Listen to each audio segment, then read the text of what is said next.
নদীর ওপারে ছিল মস্ত গভীর জঙ্গল। সেই জঙ্গলের নাম ছিল সুন্দরবন। সেই বনে নানা পশু পাখি বসবাস করত শান্তিপূর্ণভাবে। হঠাৎ একদিন কোথা থেকে একটি গরিলা এসে পড়ে জঙ্গলে এবং নানা উৎপাত জুড়ে দেয়।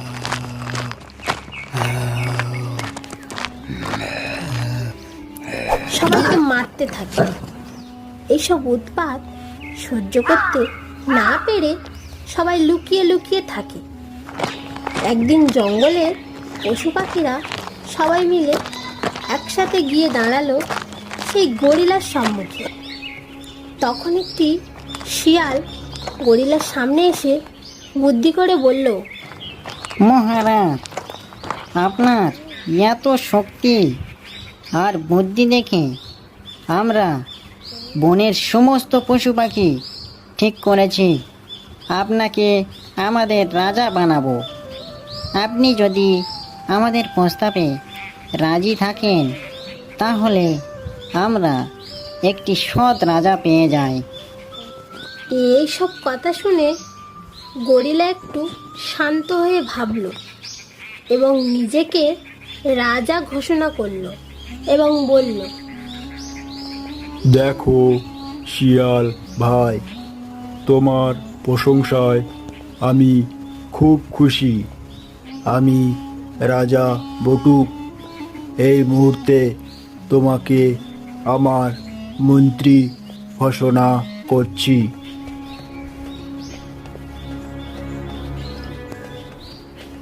মহারাজ, আমরা এই বনের অতি ক্ষুদ্র প্রাণী।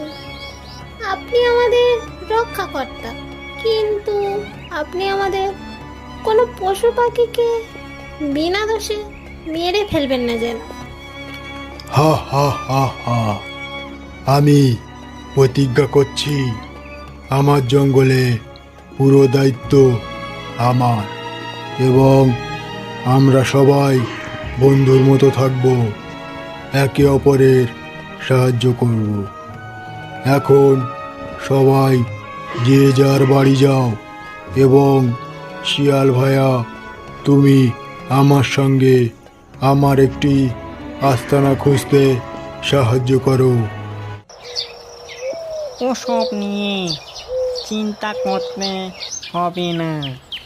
ওখানে একটি বড় গুহা আছে, সেটাই আপনার প্রাসাদ হবে। আসুন আমার সঙ্গে। তারা দুজনেই একটি মস্ত বড় পাহাড়ের গুহার সামনে হাজির এবং প্রবেশ করলো। এই জায়গাটি বটুকে খুব ভালো লাগলো এবং সে সেখানেই থাকতে লাগলো।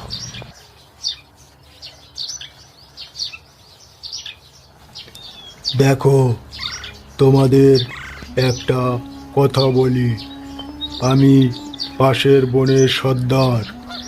জঙ্গলে আগুন লাগায় সব কিছু শেষ হয়ে যায়। আমার পরিবারও ওখানেই শেষ হয়ে যায়। এরপর আমি পাগলের মতো দিশেহারা হয়ে ঘুরছিলাম এবং এখানে এসে পড়েছি। এখন থেকে তোমরা আমার পরিবার ও বন্ধু। আমার নাম বটুক। তোমরা আমাকে বটুক বলেই ডেকো। এদিকে এই বনে ছিল এক কেঁদো বাঘ। সে সবসময় জঙ্গলের পশু পাখি ধরে খেত এবং তাদের রাজা হওয়ার চেষ্টা করত, কিন্তু তাকে কেউ রাজা বলে স্বীকার করত না। এতে তার রাগ আরো বেশি বেড়ে যেত। এখন নতুন রাজা নির্বাচন হয়েছে শুনে তার রাগ আরো বেশি বেড়ে গেল এবং সে বলল, আচ্ছা, আমি এত শক্তিশালী, সবাই সত্ত্বেও কোথাকার কে এসে আমার জায়গা দখল করে নিয়েছে, এর একটা ব্যবস্থা করেই ছাড়বো। একদিন জঙ্গলের মধ্যে একটি বানরকে বাঘে পেয়ে ডাকতে দাঁড়ালো এবং বলল, হ্যালো, আমি এই জঙ্গলের সব থেকে শক্তিশালী প্রাণী। তোরা সবাই আমাকে রাজা না করে ওই বুদ্ধ গরিলাকে কিনা রাজা করেছিস। আমার হাত থেকে তোদের মুক্তি নেই। এইসব কথা হচ্ছে যেখানে সেখানে একটি গাছের ডালে একটি সারস বসে দেখছিল। সে তখনই যায় বটুক মহারাজের কাছে এবং সব কথা খুলে বলে। এ কথা শুনে বটুক মহারাজ খুব রাগ হয়। সে তক্ষুনি বেরিয়ে পড়ে বাঁদরকে বাঁচানোর উদ্দেশ্যে। কিছুক্ষণের মধ্যে তারা পৌঁছে যায় এবং হুঙ্কার দিয়ে বলে, তোর এত বড় সাহস! তুই আমার জঙ্গলে আমার প্রজাকে বিরক্ত করিস? বটুক ভাই, আমাকে বাঁচাও, এই দুষ্টু বাঘ আমাকে খেয়ে ফেলবে। আমি তো তোর অপেক্ষায় ছিলাম।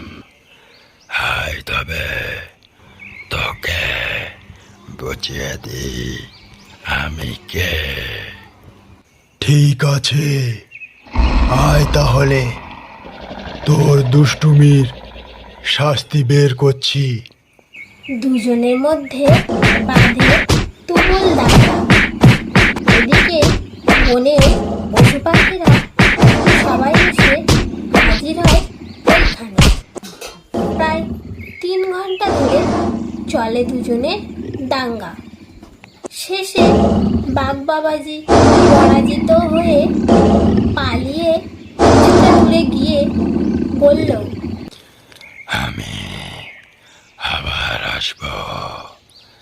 আমি এর প্রতিশোধ নিয়েই ছাড়ব। আর শোন রে বনবাসী প্রজারা, তোদের আমার হাত থেকে নিস্তার নেই। আমি আবারও আসবো। তক্ষুনি বনের পশু পাখিরা এক বাক্যে চেঁচিয়ে উঠল, জয় বটুক মহারাজের জয়! জয় বটুক মহারাজের জয়! জয় বটুক মহারাজের জয়। থামো, থামো, তোমাদের চিন্তা করার কোনো কারণ নেই। তোমরা সবাই আমার বন্ধু, আমার প্রজা নয়। এখন থেকে তোমরা আমাকে বটুক বলেই ডেকো। আমি তোমাদের মাঝে বন্ধু হয়ে বাঁচতে চাই, রাজা নয়।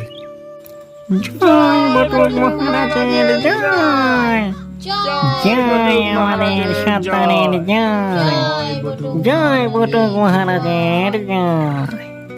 এই কার্টুনটি যদি ভালো লেগে থাকে তাহলে এই ছোট্ট চ্যানেলটির পাশে থাকুন এবং চ্যানেলটি সাবস্ক্রাইব করে রাখুন, যাতে পরবর্তী ভালো ভালো কার্টুন আপনাদের নজর না এড়ায়।